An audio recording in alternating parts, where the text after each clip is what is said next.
आज सबसे पहले हम लोग फर्स्ट टॉपिक देखेंगे सब्जेक्ट, वर्ब और ऑब्जेक्ट। ध्यान से देखिएगा बिल्कुल। देखो बाबू, किसी भी सेंटेंस को अगर इंग्लिश में आप लिखोगे तो उसके लिए सबसे पहले आपको क्या जरूरत पड़ेगा? लेटर का। बिना लेटर का कोई भी वर्ड लिख सकते हैं आप? कोई भी वर्ड नहीं लिख सकते। क्यों?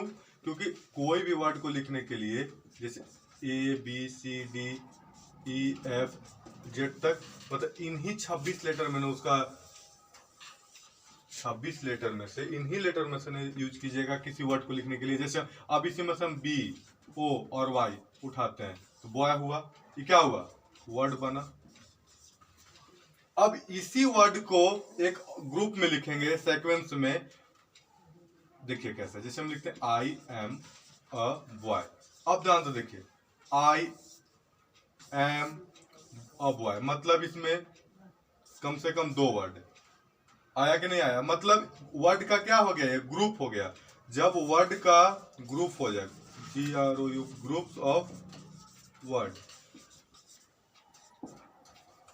और दूसरा ध्यान से देखो, इसमें इसका कंप्लीट सेंस आ रहा है कि मैं एक लड़का हूं, मतलब एक ग्रुप ऑफ वर्ड्स भी है बाबू और इसका कंप्लीट सेंस भी आ रहा है। It means complete sense. It means क्या हो गया ये? इसको क्या बोलेंगे हम लोग? सेंटेंस। क्या बोलेंगे? सेंटेंस। कैसे? देखो, a group of words that makes a complete sense is called sentence. अब देखो कैसे, सबसे पहला ग्रुप ऑफ वर्ड्स है, चलिए पहला क्राइटेरिया को पूरा करता है। दूसरा, इसका कंप्लीट सेंस आ रहा है। हाँ, क्यों? क्योंकि मैं एक लड़का हूं।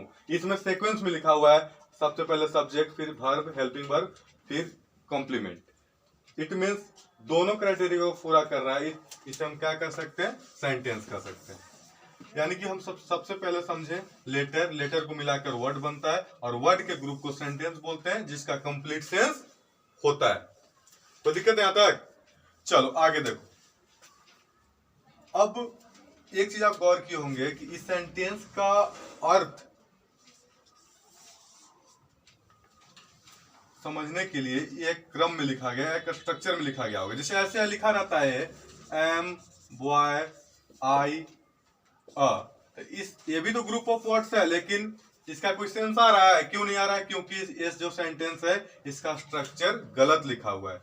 जब तक किसी भी सेंटेंस का स्ट्रक्चर सही नहीं लिखिएगा, उस सेंटेंस का मीनिंग आप नहीं पकड़ पाइएगा। जैसे I have seen the Taj Mahal, ये सेंटेंस का स्ट्रक्चर सही है तब तो आप पकड़ रहे हैं। लेकिन बाबू यहाँ पे हो जाता हैव सीन आई ताजमहल, इसका कोई स्ट्रक्चर सही है, यानी कि ये सेंटेंस का अर्थ पता हम नहीं कर सकते। अब देखिए, सेंटेंस को किस स्ट्रक्चर में लिखते हैं? तो सबसे पहले सब्जेक्ट, उसके बाद वर्ब और उसके बाद ऑब्जेक्ट। मतलब किसी भी सेंटेंस को लिखने में हमें सब्जेक्ट के एक सब्जेक्ट का आवश्यकता होगा, उसके बाद एक वर्ब की आवश्यकता पड़ती है और फिर लास्ट में किसका? ऑब्जेक्ट का। तब जाकर उस सेंटेंस का कंप्लीट सेंस निकल सकता है और उसे हम सेंटेंस कर सकते हैं। इतना तक कोई दिक्कत? चलिए अब आगे देखिएगा। सबसे पहले हमको समझना सब्जेक्ट कहते किसको है। आखिर किसी भी सेंटेंस में सब्जेक्ट हम किसे कहेंगे? ऐसा तो नहीं ना है कि हाँ, मतलब सब्जेक्ट वाला पार्ट को हम वर्ब वाला पार्ट बोले, वर्ब वाले पार्ट को ऑब्जेक्ट वाला पार्ट। हमको ही पता ही नहीं चलेगा कि सब्जेक्ट के स्थान पे आखिर आता कौन कौन है। नाउन आएगा कि प्रोनाउन आता है या एडजेक्टिव आता है, मतलब ये सारे चीजों को हम लोग अब डिटेल से देखते हैं। सबसे पहले सब्जेक्ट को देखिएगा।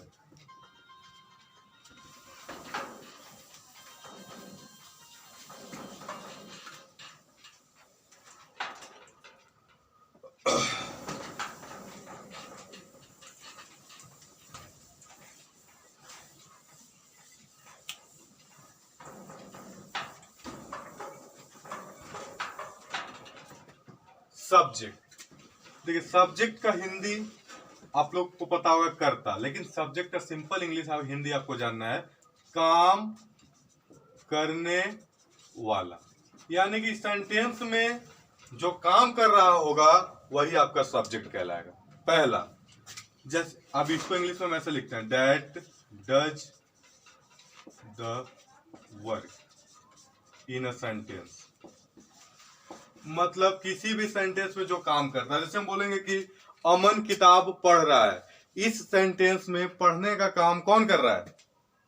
इस सेंटेंस में पढ़ने का काम अमन, यानी कि अमन क्या हो गया? इस वाक्य का सब्जेक्ट हुआ। मतलब that does the work in a sentence, वो क्या कहलाता है? सब्जेक्ट। जो काम करे वो सब्जेक्ट। दूसरा, जिसके बारे में बात करें, जैसे हम बोलेंगे जय एक तेज विद्यार्थी है, इट मीन्स हम किसके बारे में बात कर रहे हैं? जय के बारे में। तो जिसके बारे में बात करें या किसी सेंटेंस में कोई काम हो, दोनों का दोनों क्या हो जाएगा? सब्जेक्ट। इसको इंग्लिश में कैसे लिखेंगे? अबाउट whom we speak और टॉक। अब ध्यान से देखते हैं, दोनों का एग्जांपल लेते हैं नीचे हम।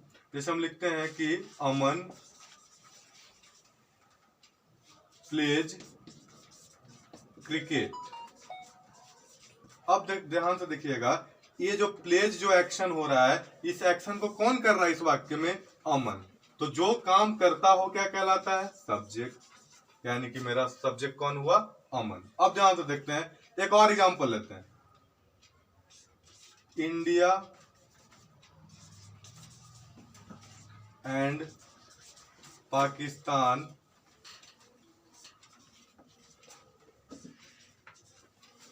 Are neighbouring country.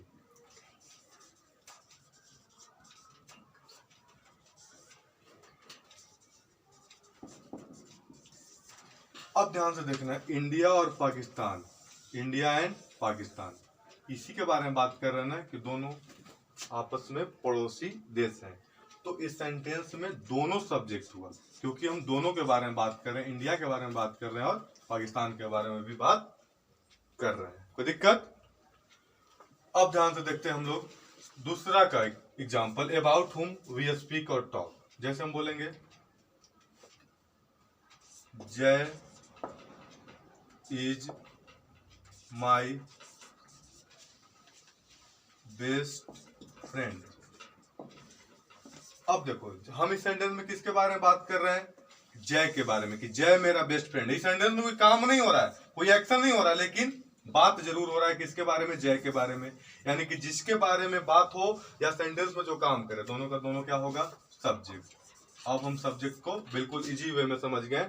इसका मतलब काम करने वाला, जो इसका इंग्लिश में डिफिनेशन, जो किसी सेंटेंस में काम करता हो और जिसके बारे में हम बोले या बात करें। कोई दिक्कत? और इंग्लिश, इसको इंग्लिश में आप डूअर भी बोल सकते हो, सिंपल। चलिए, कोई दिक्कत है यहां तक? यहां तक कोई दिक्कत नहीं है। अब आगे देखते हैं हम लोग वर्ब के बारे में। सबसे पहले बेसिक जानकारी ले लेते हैं, उसके बाद हम लोग सिलेबस को कवर करेंगे।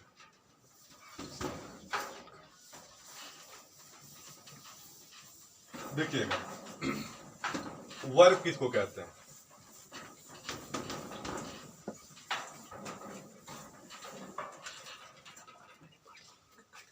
देखिए, verb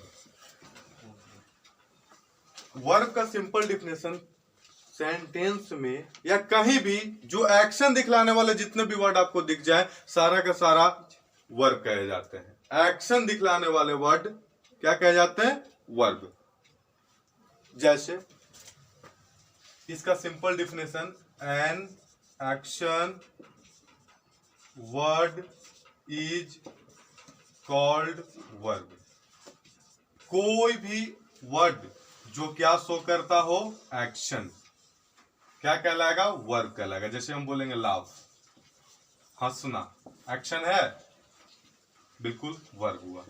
smile, action, it means verb. Laugh, laugh तो हो गया। ईट, एक्शन है। ड्रिंक, एक्शन है, इट मीन्स सारा का सारा वर्ब है। कोई दिक्कत है यहां तक? चलिए, अब समझते हैं बेसिक रूप से हम लोग ऑब्जेक्ट को, कि ऑब्जेक्ट किसको कहते हैं। ध्यान से देखिएगा,